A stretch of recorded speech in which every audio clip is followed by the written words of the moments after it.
சென்னையில் மாடுமுட்டி இருவர் காயமடைந்த சம்பவம் அதிர்ச்சியை ஏற்படுத்தியுள்ளது. கொளத்தூர் பாலாஜி நகரில் சாலையில் சென்று கொண்டிருந்த தாய் மகள் மீது அதே சாலையில் கன்றுக்குட்டியுடன் வந்து கொண்டிருந்த பசுமாடு ஒன்று திடீரென்று ஆக்ரோஷமாக சிறுமியை முட்ட முயன்றது. இதை பார்த்த தாய் தடுக்க முயன்ற போது தாய் மீது கோபத்தை வெளிப்படுத்தி மாடு இருவரையும் முட்டி தூக்கி வீசக்கூடிய சிசிடிவி காட்சி வெளியாகி பரபரப்பை ஏற்படுத்தியது. சாலையில் சுற்றித் திரியும் மாடுகளை கட்டுப்படுத்த கோரி சென்னை மாநகராட்சிக்கு நீதிமன்றம் அறிவுறுத்திய நிலையிலும் கண்டு கொள்ளவில்லை என குற்றச்சாட்டு எழுந்துள்ளது.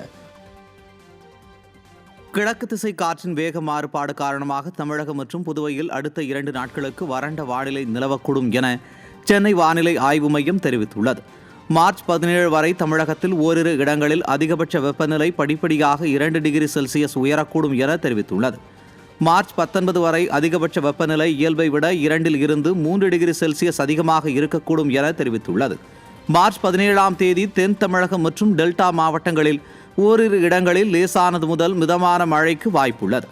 மார்ச் 18 முதல் 21 வரை தமிழகம் மற்றும் புதுவையில் ஒரு சில இடங்களில் லேசானது முதல் மிதமான மழைக்கு வாய்ப்புள்ளது.